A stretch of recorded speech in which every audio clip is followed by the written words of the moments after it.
Hello 11th ஸ்வாகுட்டி. So இந்த வீடியோவில் நம்ம என்ன பார்க்க போகிறோம் அப்படின்னா 11th எல்லா குரூப்னுடைய பேப்பர் வேல்யூவேஷன் இம்பார்ட்டன்ட் அப்டேட் என்ன போயிட்டுருக்கு அண்ட் பேப்பர் வேல்யூவேஷன் முடிஞ்சுதா இல்லையா, பாஸ் ஃபெயிலு சென்டம் பற்றி என்ன நியூஸ் கிடச்சிருக்கு அண்ட் ரிசல்ட் டேட் என்ன ஒரு ஆள் பார்த்துடலாமா? ஸோ வாங்க வீடியோக்குள்ளே போகலாம். மறக்காமல் நம்ம சேனலை சப்ஸ்கிரைப் பண்ணிடுங்க, உங்களோட ஃப்ரெண்ட்ஸுக்கும் ஷேர் பண்ணி ஹெல்ப் பண்ணுங்கள். ஸோ ஓவரால் பேப்பர் வேல்யூவேஷன் முடிஞ்சுதா இல்லையா அப்படின்னு பார்த்தீங்கன்னா நிறைய சென்டர்ஸில் 11th பேப்பர் வேல்யூவேஷன் முடிஞ்சுதுப்பா. சரிங்களா? ஏன் அப்படின்னா அங்கே குறைந்த அளவிலான பேப்பர்ஸ் போயிருக்கு. ஸோ அதனால் உங்களுடைய பேப்பர்ஸ் முடிஞ்சிருக்கு. அண்ட் பெரிய பெரிய சென்டர்ஸ்லாம் இன்னும் முடியலப்பா. ஏன் அப்படின்னா அங்கே நிறைய பேப்பர்ஸ் போயிருக்கு. அதனால் திங்கள் செவ்வாய் வரைக்கும் கேம்ப் எக்ஸ்டெண்ட் பண்ணியிருக்காங்க. அதனால் செவ்வாய்க்கிழமைக்குள்ளே உங்களுடைய தமிழ்நாடு முழுவதும் இருக்க எல்லா 11th ஸ்டாண்டர்டுக்கான பேப்பரும் வேல்யூவேஷன் பண்ணி முடிஞ்சிரும் அப்படின்னு சொல்லிட்டு கணிக்கப்பட்டிருக்கு. அதனால் செவ்வாய்க்கிழமை வரைக்கும் நல்லா உங்களுடைய ஃபேவரட் காட் கிட்ட ப்ரே பண்ணிக்கோங்க. அதுக்கப்புறம் நம்ம ஃப்ரீ ஆயிடலாம். சரிங்களா? இது வந்து கேம்பை பொறுத்து. அண்ட் அதுக்கப்புறம் உங்களுடைய ரிசல்ட் எப்போன்னு சொல்லிட்டு உங்களுக்கு தெரியும் நினைக்கிறேன். மே 14 கரெக்டாக 10 மணிக்கு உங்களுடைய ரிசல்ட்டு வெளியிடுறாங்க. சரிங்களாப்பா? அண்ட் இப்போ நம்ம பேப்பர் வேல்யூவேஷன் எப்படி இருந்ததுன்னு பார்த்துடலாம். So Tamil, English, maths, economics, commerce, accountants, so இந்த சப்ஜெக்ட்லாம் நீங்கள் 90க்கு 25 எடுத்தால் பாஸ் ஆமாம், ரைட்? ஸோ 20+ கிட்ட நெருங்கிட்டீங்க அப்படின்னாலே உங்களை இழுத்து பிடிச்சி பாஸ் பண்ணிடுறாங்க. ஸோ இதை நான் டெய்லி சொல்கிறதா, ஏன்னா டெய்லி தான் நடக்குது. அதனால் உங்களோட ஆன்சருக்கு ஏன் ஒன்ஸ் நீங்கள் செக் பண்ணிக்கோங்க 20+ வருதா அப்படின்னு சொல்லிட்டு. அது மாதிரி வந்தது அப்படின்னாலே பாஸ் பண்ணிடுறாங்க. எஸ்பெஷலி தமிழ் வந்து லிபரலாக தான்ப்பா கரெக்ஷன் பண்ணுறாங்களா, ஏன்னா கொஸ்டின் பேப்பர் இந்த டைம் கொஞ்சம் கஷ்டமாக வந்தது இல்லை. ஸோ அதனால் தமிழில் வந்து நிறைய பிள்ளைங்க பாஸ் ஆகுறாங்க, நிறைய மார்க் எடுக்கிறாங்க, சென்டம் ரீச் கிட்ட பண்ணியிருக்காங்க. ஆனால் சில பிள்ளைங்க ஃபெயில் ஆகி இருக்குது. அது வந்து நம்மளால் மாற்ற முடியாது. அண்ட் இங்கிலீஷ்லேயுமே அதே மாதிரி தான் நிறைய பிள்ளைங்க பாஸ் ஆகிருக்காங்க, ஒரு சில பிள்ளைங்க ஃபெயில் ஆகிருக்காங்க, சென்டமும் ரீச் பண்ணியிருக்காங்க. மேக்ஸும் அதே தான். அதாவது இந்த தியரி சப்ஜெக்ட் எல்லாமே வந்து நல்லா பாஸ் ஆகிருக்காங்கப்பா. ஸோ அந்த சைடில் நம்ம வந்து ப்ராப்ளம் கிடையாது. மேக்ஸுமே அதே தான். நிறைய பேர் வந்து பாஸ் ஆகிருக்காங்க, நல்ல மார்க் எடுத்திருக்காங்க.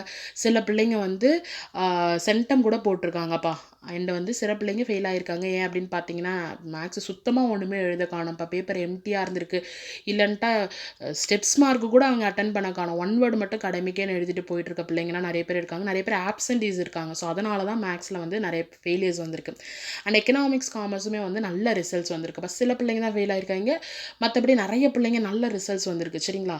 அக்கௌண்டன்ஸ் வந்து ஆக்சுவலி லிபரலாக கரெக்ஷன் பண்ணியிருக்காங்க. ஏன்னா இந்த டைம் வந்து கொஞ்சம் கஷ்டமாக வந்ததில்ல பேப்பர். அதனால் அக்கௌண்ட்ஸை பொறுத்த அளவுக்கு வந்து லிபரல் வேல்யூவேஷன் தான்ப்பா. அதனால் இந்த தியரி சப்ஜெக்ட் எல்லாமே வந்து நல்ல ரிசல்ட்ஸ் தான் வரும். அதனால் கவலைப்படாதீங்க. நம்ம ரிசல்ட்ஸ் வர வரைக்கும் வெயிட் பண்ணுவோம். ஸோ ஜஸ்ட் நம்ம கேதர் பண்ணுறது தான். So at the same time நம்ம வந்து ப்ராக்டிக்கல் சப்ஜெக்ட் எல்லாமே பார்த்தோன்னு வச்சுக்கிங்களா, physics, chemistry, biology, computer science, computer application. So இந்த சைட்லாம் நம்ம பார்த்தோம் அப்படின்னா கம்ப்யூட்டர் சயின்ஸ், கம்ப்யூட்டர் அப்ளிகேஷனில் நல்ல ரிசல்ட்ஸ் வந்திருக்குப்பா. சில பேர் தான் ஃபெயில் ஆகிருக்காங்களே தவிர நிறைய பேர் நல்ல நல்ல மார்க்லாம் எடுத்திருக்காங்க, சென்டம்லாம் வந்திருக்கு.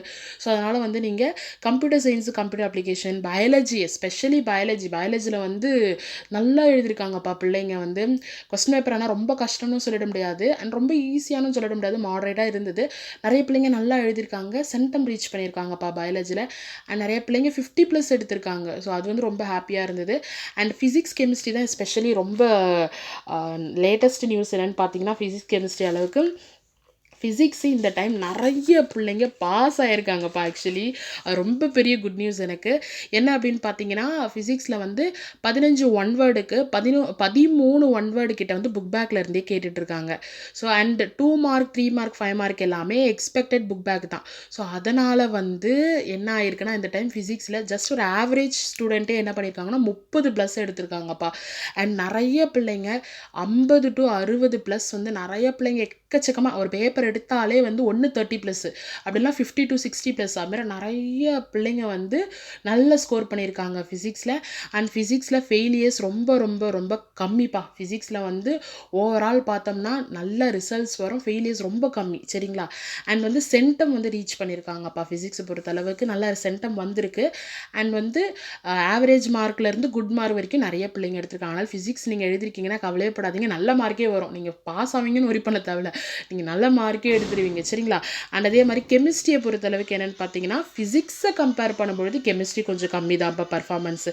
என்ன அப்படின்னு பார்த்தீங்கன்னா 1 வேர்டு எக்ஸ்பெக்டட் புக் பேக் தான் கேட்டிருந்தாங்க. அண்ட் 2 மார்க் 5 மார்க் எல்லாமே ஓரளவுக்கு நல்லா தான் வந்திருந்து. ஆனால் ஃபிசிக்ஸை கம்பேர் பண்ணும்பொழுது கெமிஸ்ட்ரி இந்த தடவை கொஞ்சம் வந்து பர்ஃபார்மன்ஸ் கம்மிப்பா சரிங்களா. ஆனால் கெமிஸ்ட்ரிலையுமே சென்டம் வந்திருக்கு. ஆனால் ஃபிசிக்ஸை கம்பேர் பண்ணும்பொழுது கம்மி தான். அதே மாதிரி 2 மார்க்கு ப்ளஸ் இது எல்லாமே வந்து நல்லா பிள்ளைங்க வந்து அட்டன் பண்ணியிருக்காங்க. பட் என்னென்னா கிரேஸ் மார்க்கு நம்மளுக்கு இந்த டைம் கிடையாது அப்படின்றதுனால கொஞ்சம் வருத்தம் தான். ஏன்னா 10th 12th எல்லாருக்குமே வந்து கிரேஸ் மார்க் கொடுத்துருந்தாங்க. 11th கீழே இருந்தாலும் பரவாயில்லப்பா, நம்ம வந்து எழுதிய நல்ல மார்க் எடுத்துருவோம். ஸோ ஓவரால் அப்படின்னு பார்த்தீங்கன்னா ஃபிசிக்ஸ் நல்ல ரிசல்ட்ஸு, கெமிஸ்ட்ரியுமே நல்ல ரிசல்ட்டு. கொஞ்சம் பேர் தான் ஃபெயில் ஆகியிருக்காங்க. பட் நல்ல மார்க் வந்திருக்கு, சென்டம் ரீச் பண்ணியிருக்காங்க. So overall Tamil, English, maths, economics, commerce, accountants so இந்த சப்ஜெக்டில் நல்ல ரிசல்ட்ஸ் வந்திருக்கு. நிறைய பேர் பாஸ் ஆகிருக்காங்க, கொஞ்சம் பேர் ஃபெயில் ஆகிருக்காங்க. அண்ட் ஃபிசிக்ஸ், கெமிஸ்ட்ரி சொன்ன மாதிரி நல்ல ரிசல்ட்ஸ் வந்திருக்கு. Biology and computer science, computer அப்ளிகேஷனில் ரொம்ப ரொம்ப நல்ல ரிசல்ட்ஸ் வந்திருக்கு. ஸோ ஓவரால் 11th இவ்வளோ நாள் கரெக்ஷன் பண்ண வரைக்கும் நல்ல ரிசல்ட்ஸ் தான் வந்திருக்கு. ஒரு சிலர் தான் ஃபெயில் ஆகிருக்காங்க. அது கண்டிப்பாக நீங்கள் இருக்க மாட்டீங்க. அந்த பிள்ளைங்க ஒன்று வந்து அட்டன் பண்ணியிருக்க மாட்டாங்க. அப்படி இல்லை அப்படின்னா பேப்பர்ஸில் கண்டென்ட் இருந்திருக்காது. ஏன்னா டீச்சர்ஸ் ரொம்ப கஷ்டப்பட்டு பேப்பரை தேடி ஆன்சர் கீ இருக்கான்னு தேடி கடந்திருக்காங்க. ஸோ அதனால் இது தவிர வேறு எதுவும் கிடையாது. ஸோ இதை தாண்டி 11th வேறு ஏதாவது முக்கியமான அப்டேட் வந்தால் கண்டிப்பாக உங்களுக்கு நான் அப்லோட் பண்ணுறேன். எதுக்குமே பயப்படாதீங்க, என்ன நடந்தாலும் பார்த்துக்கலாம். So all the very best. Tata, bye by.